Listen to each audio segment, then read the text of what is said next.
तो यहाँ पे स्टूडियो मापा वाले एक नहीं, दो नहीं, तीन नहीं, चार नहीं, पांच नहीं, मल्टीपल एनिमे प्रोजेक्ट्स की अनाउंसमेंट करने वाले। और सिर्फ इतना ही नहीं, यहाँ पे आज हम लोग काफी सारे गेम अपडेट्स के बारे में बात करेंगे। साथ ही में स्प्रिंग एनिमे अब धीरे धीरे एंड होते जा रहे हैं, तो कौन से एनिमे को सीक्वल मिलेगा, किसको नहीं मिलेगा। अगर आप लोग को ये सभी चीजों के बारे में जानना है तो आप लोग को इस वीडियो को बस शुरू से लेकर आखिर तक देखना होगा। एंड आप वीडियो को देखना ही नहीं है आप लोगों को, साथ ही में आप लोग को इस वीडियो को लाइक भी कर देना है एंड चैनल को भी जाके सब्सक्राइब कर दो, क्योंकि अब हम लोग यहाँ पे इस वीडियो को स्टार्ट करें अपने सबसे पहले अपडेट के साथ। सो वो आता है अपने स्टूडियो मापा को लेकर। और हाँ, यहाँ पे स्टूडियो मापा से पहले स्टार्ट कर लेना चाहिए, बिकॉज जितने भी एनिमे फैंस अगर आप लोग उनके फेवरेट स्टूडियो के बारे में पूछोगे तो वो मोस्टली यूफोटेबल या फिर मापा का नाम लेंगे, क्योंकि स्टूडियो मापा है ही गोटेड। बट इसके अलावा यहाँ पे जो अपना स्टूडियो मापा है उसको इंडस्ट्री में आए हुए 15 साल हो चुके हैं एंड इसीलिए उन्होंने डिसाइड किया है कि वो अपनी 15th एनिवर्सरी को सेलिब्रेट करेंगे 19 जून के दिन। मतलब हाँ, आज से करीब 10 दिन बाद ये लोग अपनी एनिवर्सरी को सेलिब्रेट करेंगे, जिसको सेलिब्रेट करने के लिए इन लोगों ने यहाँ पे मल्टीपल प्रोजेक्ट्स की अनाउंसमेंट करने का वादा किया है, जिसके अंदर यहाँ बात करेंगे कौन कौन से एनिमे की अनाउंसमेंट सुनने को मिलेगी। तो पहला आता है अपना चेनसो मैन, फिर उसके बाद जुजुत्सु काइसन, फिर ऑब्लिवियन बैटरी, रनमा हाफ, डोरू और attack on Titan the final season. यहाँ पे ये सभी एनिमेस के जो मैंने आपको नाम बताए, इन सभी की ही आपको न्यू इन्फो सुनने को मिलेगी मापा के इवेंट के अंदर। जहाँ पे चलो जेजेके का समझ में आता है, जेजेके सीजन 4 का अपडेट हमें मिल जाएगा। बट चेनसो मैन के बारे में बात करें, जिसका द असैसिन आर्क जो आने वाला है, जिसको लेकर आपका सवाल है कि मूवी होने वाला है या फिर सीजन, तो देखो जो लीक्स निकल कर आई है उसके मुताबिक यहाँ पे ये कोई मूवी वगैरह नहीं होगी। चेनसो मैन का जो असैसिन आर्क है वो बेसिकली एक टीवी सीरीज होने वाला है। जो हाँ, मैं जानता हूँ कि ये आर्क इतना ज्यादा बड़ा नहीं है, 4-5 एपिसोड में ये आर्क निपट जाएगा, बट आगे के जो आर्क होंगे उनको यहाँ पे जरूर अडेप्ट किया जाएगा। तो हाँ, आप लोग को सिर्फ 4-5 एपिसोड देखने नहीं मिलेंगे सीजन 2 के अंदर, और भी एपिसोड होंगे जिसकी अनाउंसमेंट आप लोग को फ्यूचर में सुनने को मिलेगी। तो हाँ, अगर आप लोग चेनसो मैन के सीजन 2 का वेट कर रहे थे तो ये न्यूज आप लोग के लिए स्पेशल हो सकती है। फिर उसके बाद ऑब्लिवियन बैटरी का सीजन 2 का अपडेट मिल जाएगा, रनमा हाफ के सीजन 3 का अपडेट मिलेगा,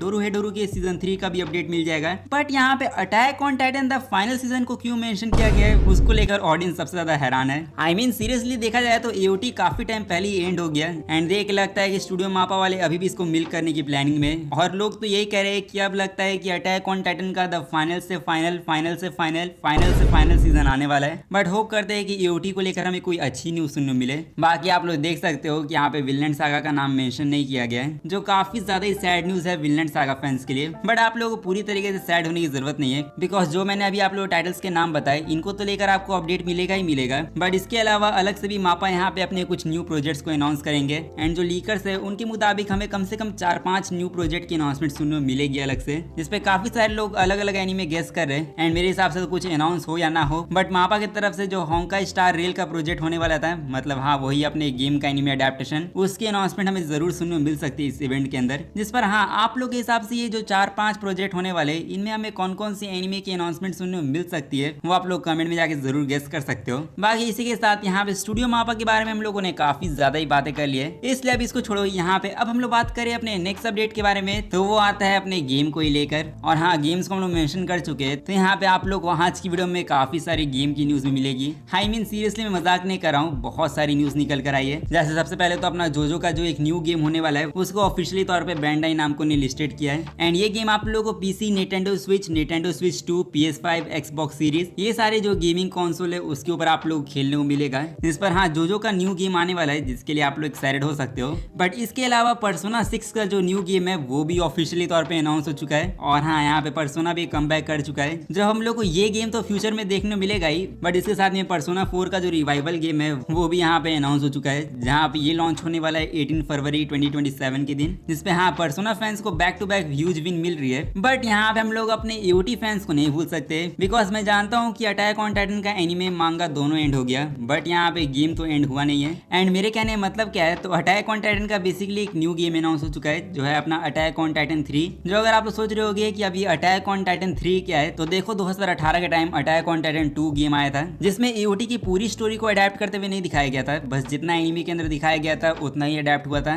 बट यहाँ पे अटैक ऑन टाइटन जो 3 अनाउंस हुआ है, उसके अंदर अटैक ऑन टाइटन की शुरू से लेकर जो पूरी एंड की स्टोरी है वो सब कवर की जाएगी, जहाँ एक तरीके से आप लोग कह सकते हो कि हमें कंप्लीट गेम अडेप्टेशन देखने को मिलने वाला है एओटी का। जो अगर आप लोग ग्राफिक्स में कंपैरिजन करोगे तो यहाँ पे एओटी 2 एंड एओटी 3 के जो ग्राफिक्स है वो यहाँ पे आपको कैसे लगे वो आप लोग कमेंट में जाके बताओ। बाकी यहाँ अटैक ऑन टाइटन 3 आने वाला है, जिसकी और इन्फॉर्मेशन या फिर जो इसकी रिलीज डेट होने वाली है वो हमें 1 जुलाई के दिन सुनने को मिलेगी। जिस पे सच कहूँ तो अभी मेरे हिसाब से तो एओटी फैंस के मजे ही मजे हैं। बट इसके साथ ही मैं बात करूँ अपने one of the favourite game के बारे में जो आती है रेजिडेंट इविल की फ्रेंचाइज, जिसका मैं काफी बड़ा फैन हूँ। एंड गेस व्हाट, कैपकॉम की तरफ से भी हमें एक न्यू अपडेट मिल चुका है जहाँ पे रेजिडेंट इविल कोड वेरोनिका, यहाँ पे इसका रीमेक ऑफिशियली तौर पे अनाउंस हो चुका है। इसका ट्रेलर वगैरह सब ड्रॉप कर दिया कैपकॉम ने, जिसके अंदर बेसिकली जो हमारी क्लियर रेडफील्ड होने वाली है उसकी स्टोरी हमें देखने मिलेगी। जो वैसे तो ये गेम अगर आप लोग रेजिडेंट इविल की टाइमलाइन से देखोगे तो रेजिडेंट इविल 3 की जो बात की स्टोरी है वो इसमें हमें देखने मिलेगी। एंड यही गेम 2027 में रिलीज होने वाला है। बट सच कहूँ तो सिर्फ कैपकॉम यहीं तक नहीं रुका है। कैपकॉम ने डिसाइड कर लिया है कि वो अपने जनरेशनल रन पे रहेंगे, बिकॉज वो यहाँ पे सिर्फ कोड वेरोनिका का रीमेक नहीं लाने वाले, वो यहाँ पे रेजिडेंट इविल 0 का रीमेक लाएंगे 2028 में। एंड 2029 या फिर 2030 में रेजिडेंट इविल X यानी जो अपना रेजिडेंट इविल 10 होने वाला है वो हमें 2030 तक देखने मिलेगा। जिसपे रूमर्स तो ये निकल कर आ रही है कि रेजिडेंट इविल 10 जो होने वाला है वो अमेरिका या फिर यूरोप के ऊपर बेस नहीं होगा, वो जापान के ऊपर बनाया जाएगा। जो देखा जाए तो रेजिडेंट इविल जापानीज गेम था, तो अगर ऐसा कुछ हमें देखने मिलेगा तो यहाँ पे वो सरप्राइजिंग नहीं होगा। बट हाँ चलो जो भी हो, यहाँ पे जो हमारे गेम्स की न्यूज थी वो बस यहीं तक थी। इसलिए अब हम लोग बात करें अपने गेम के एनिमे के बारे में, तो हाँ यहाँ पे गेम्स के भी एनिमे अडेप्टेशन आते हैं। फॉर एग्जाम्पल यहाँ पे हम लोग अपने साइबरपंक एज रनर्स के बारे में बात करें, जिसका यहाँ पे सीजन 1 तो आप लोगों ने देखा होगा। एंड सीजन 1 को देखकर अगर आप लोग बहुत ज्यादा रोए हो तो यहाँ पे सीजन 2 में आप लोग सीजन 1 के कंपैरिजन में भी ज्यादा रोगे। एंड ये चीजें मैं नहीं बोल रहा हूँ, ये यहाँ पे साइबरपंक एज रनर्स सीजन 2 के जो क्रिएटर्स है वो खुद बोल रहे हैं, जहाँ पे उन्होंने रिवील किया है कि साइबरपंक एज रनर्स का जो सीजन 2 होने वाला है वो हम लोग को और भी ज्यादा तो रुलाएगा, बट साथ में यहाँ पे वो और भी ज्यादा वॉयलेंट एंड ब्लडी होगा। और इसके अलावा सीजन 2 हमें और भी डार्कर एंड मोर रियलिस्टिक देखने मिलेगा, जो ऑफकोर्स स्टूडियो ट्रिगर ही बनाएगा। बट इसके साथ में जो new director and character designer और बाकी जितने भी स्टाफ है वो अलग विजन से बहुत ही ज्यादा भूखे हैं। सो कुल मिला के साइबरपंक एज रनर्स 2 जो होने वाला है वो यहाँ पे हमारी एक्सपेक्टेशन से भी अच्छा जाने वाला है। एंड देख के लगता है कि साइबरपंक एज रनर्स 2 को देखने बाद मैं कुछ ज्यादा टाइम तक डिप्रेशन में चला जाऊंगा, जिसमें मैं होप करता हूँ कि मैं इसको देखकर कुछ ज्यादा ही ना रहूं। बट अब चलो जो भी हो, यहाँ पे अब साइबरपंक एज रनर्स 2 का जो न्यू अपडेट होने वाला है वो हमें एनिमे एक्सपो के अंदर सुनने मिल जाएगा, जिसके लिए मैं तो काफी ज्यादा एक्साइटेड हूँ। बट हाँ ये नेटफ्लिक्स का एनिमे होने वाला है। एंड नेटफ्लिक्स के एनिमे से मुझे अभी याद आया, तो अभी हाल फिलहाल में आप लोग पता होगा कि उनका डेविल मे क्राई का जो एनिमे था तो उसका सीजन 2 अभी हाल फिलहाल में ही एंड हुआ है। एंड सीजन 2 के एंड होने के बाद अगर आप लोग सीजन 3 के अपडेट का इंतजार कर रहे हो तो यहाँ पे सीजन 3 भी ऑफिशियली तौर पे अनाउंस हो चुका है। और इसके अलावा एक काफी बड़ी न्यूज भी निकल कर आई है कि जो सीजन 3 होने वाला है वो इसका फाइनल सीजन होगा,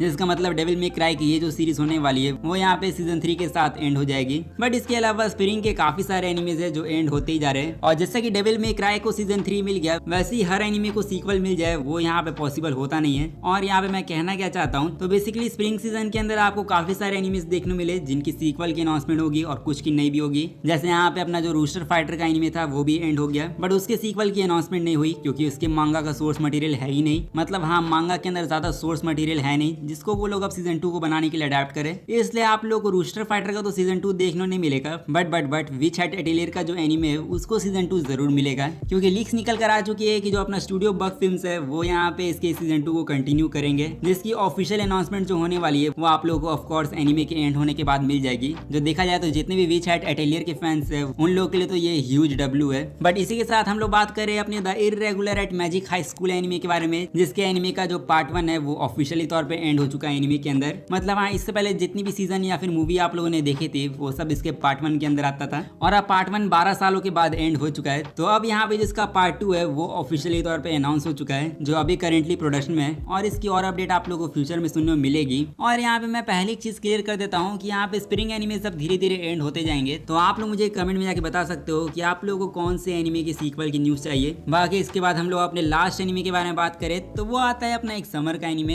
एंड मैं बात कर रहा हूँ bleach 1000 year of blood war के बारे में। जो आप लोग पता ही होगा कि 1000 ईयर ऑफ ब्लड वॉर का जो फाइनल पार्ट होने वाला है वो जुलाई में तो रिलीज होगा, बट आज से करीब 10 दिनों बाद ये यूएस के अंदर थिएटर में रिलीज होने वाला है। एंड सीरियसली पार्ट 4 के जो स्टार्टिंग के 3 एपिसोड होने वाले उनको यूएस के अंदर थिएटर में दिखाया जाएगा, जो यहाँ पे ये सिर्फ यूएस के लिए होने वाला है। और आप लोगों का सवाल ये रहता है कि इंडिया का क्या हुआ है, इंडिया में आएगा या नहीं। सो देखो अब ज्यादा टाइम बचा नहीं है, और रियलिटी तो ये है कि ब्लीच की मूवी जो है वो इंडिया में कभी रिलीज हो ही नहीं सकती है। और ऐसा नहीं है कि ऑडियंस का सपोर्ट कम है, यहाँ पे सपोर्ट तो काफी ज्यादा है, ब्लीच की पॉपुलैरिटी भी कम नहीं है। इंडिया के अंदर काफी सारे ब्लीच फैंस मैंने देखे हैं, बट जो इसकी मेन प्रॉब्लम है वो आती है मीडिया लिंक, जो पूरे एशिया का डिस्ट्रीब्यूटर है। एंड जैसे ही मैंने आप लोग बोला कि ये कंपनी सबसे ज्यादा वाहियात कंपनी है। एंड अगर आपको एग्जांपल दूं तो attack on Titan last attack की जो मूवी थी वो इस कंपनी ने पिछले साल अनाउंस की थी कि वो इंडिया में रिलीज करेंगे, बट देखो आधा साल निकलने वाला है, बट अभी तक एओटी लास्ट अटैक की मूवी का अता पता नहीं है। एंड ये इंडिया में कब तक रिलीज होगी उसको लेकर भी इसने कोई भी अपडेट नहीं दिया, तो आप लोग समझ जाओ कि मीडिया लिंक कितनी घटिया कंपनी है। एंड सच कहूं तो मीडिया लिंक को यहाँ पे ब्लीच से ज्यादा कुछ खास मतलब है भी नहीं। मतलब यहाँ यहाँ पे attack on Titan last attack या फिर जुजुत्सु काइसन एग्जीक्यूशन की मूवी,